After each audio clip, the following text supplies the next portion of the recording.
मेरे लिए प्रत्याशी बनना ना बनना ज़रूरी नहीं है। मेरे लिए समाज का जो हित है, समाज हित में जो लड़ाई, कानूनी लड़ाई ज़रूरी है। जो बाबा साहब ने कहा था कि हम देश के शासक हैं, अगर न्याय चाहिए तो शासक बनना पड़ेगा।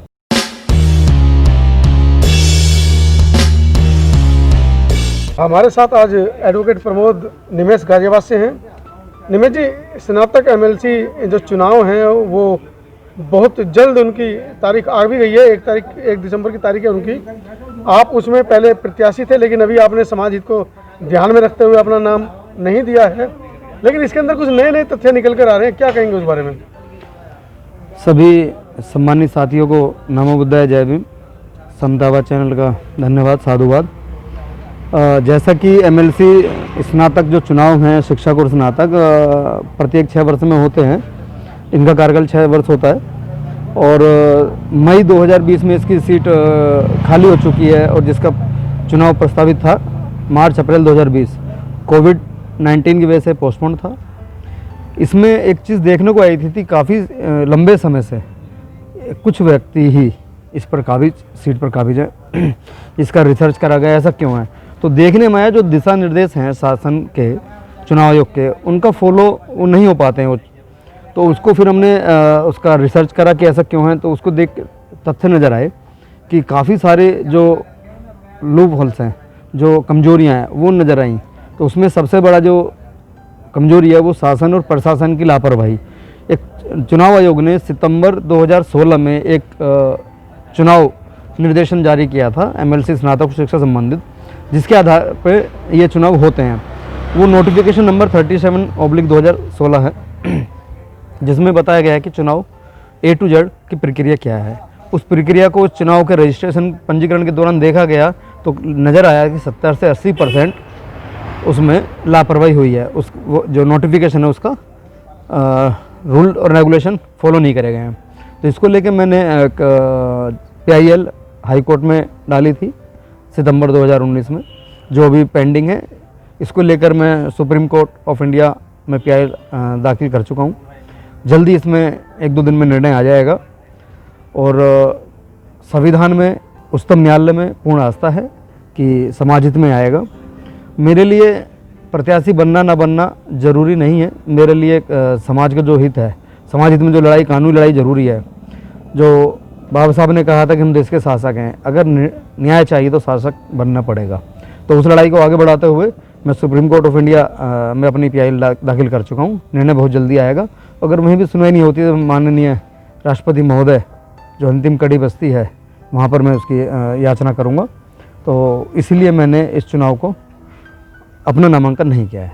क्या लगता है किस तरह की अनियमितताएं बरती गई शासन प्रशासन की तरफ से, और आज तक कभी भी एक भी बहुजन समाज का व्यक्ति इस प्रक्रिया से चुनकर नहीं पहुंचा है? सबसे बड़ी लापरवाही शासन प्रशासन, चुनाव आयोग, मुख्य चुनाव अधिकारी और जो RO है, रजिस्ट्रेशन अधिकारी, ये रही है कि इस चुनाव का प्रचार प्रसार ही नहीं किया जाता है। प्रचार प्रसार कब होता है? जब रजिस्ट्रेशन समाप्त हो चुके होते हैं। वोटर का रजिस्ट्रेशन समाप्त हो गया दिसंबर में और प्रचार हो रहा है दिसंबर में, जिसके आधिकारिक साक्ष्य उपलब्ध है और माननीय न्यायालय में हम जमा कर चुके हैं।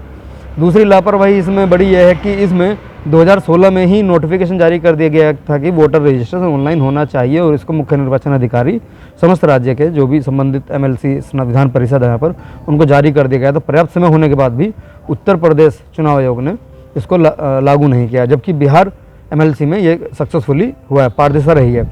इस चुनाव में पारदर्शिता ना होने का कारण ये है कि इसमें वोटर जो रजिस्ट्रेशन है उसकी शर्त यह है कि वोटर स्वयं उपस्थित होकर अपना रजिस्ट्रेशन कराएगा, जबकि ऐसा नहीं है। सत्ताधारी जो दल है राज्य में, शासन अधीन है, उसके भावी प्रत्याशियों द्वारा, कार्यकर्ताओं द्वारा जो अनियमितता की गई हैं, बल्क में फॉर्म जमा किए गए हैं और शासन प्रशासन ने उनकी हेल्प की है, उसके पर्याप्त साक्ष्य है, आधिकारिक साक्ष्य हम माननीय न्यायालय में जमा कर चुके हैं।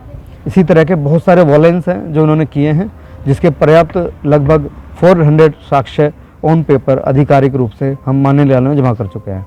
पिछले साल आपने एक बड़ी प्रेस कॉन्फ्रेंस की थी, लगभग 30 के करीब मीडिया कर्मी उसमें मौजूद थे और आपने ये ऐलान भी किया था कि आप स्नातक जो चुनाव है उसमें भागीदारी करेंगे।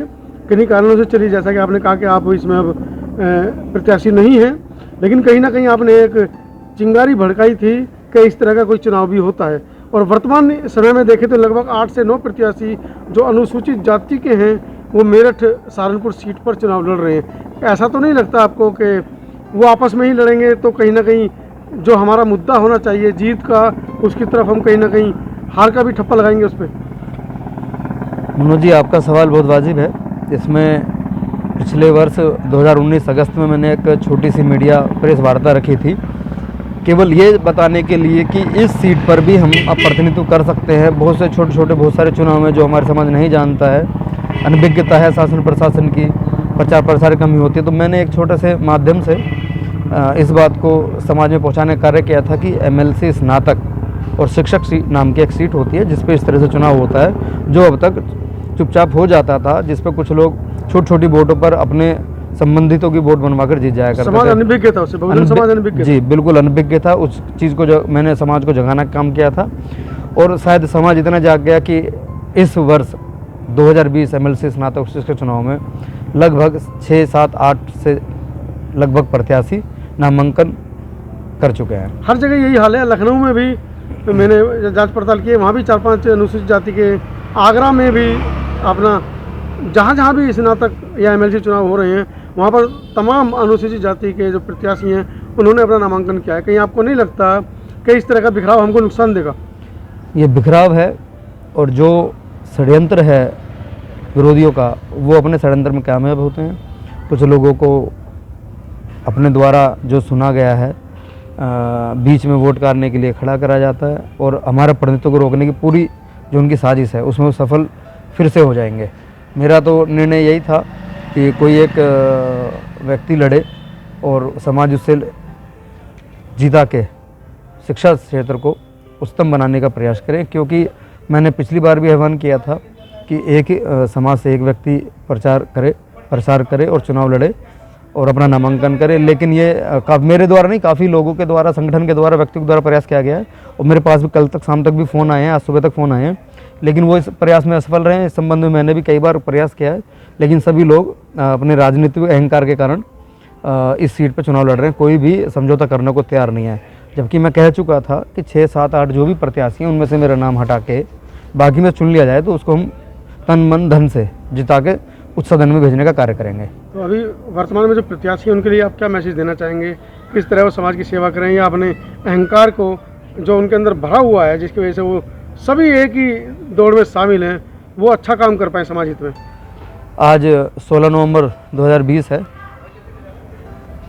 कल 17 नवंबर जब नाम वापसी के अंतिम तिथि है। मैं चाहता हूं कि एक सार्वजनिक रूप से एक प्रत्याशी को चुनकर बाकी प्रत्याशी अपना नामांकन वापस ले लें, और अगर ऐसा होता है, सभी तैयार हैं, तो प्रथम नाम वापस लेने में जो मेरे द्वारा नामांकन किया गए हैं उनको वापस लेने में सबसे आगे रहूँगा, अग्रणी रहूँगा, और समाज जिसको चुनेगा उसको तन मन धन के साथ, पूरी ताकत के साथ जिताने का कार्य किया जाएगा। धन्यवाद बहुत बहुत आपका। आपने समाज हित में जो निर्णय लिया है कि चुनाव ना लड़ने का, उसका समता आवाज़ टीवी भी आभार व्यक्त करता है आपका, और तमाम प्रत्याशियों से ये आह्वान भी करता है समता आवाज़ टीवी कि जितने प्रत्याशी हैं आपस में बैठकर मिलजुल कर समझौता करें, किसी एक को मजबूत सीटों से, मजबूत वोटों से जिताएं। धन्यवाद। सब्सक्राइब करें आपके अपने चैनल समता आवाज़ टीवी को, बेल आइकन दबाना ना भूलें सबसे पहले हमारी वीडियो देखने के लिए।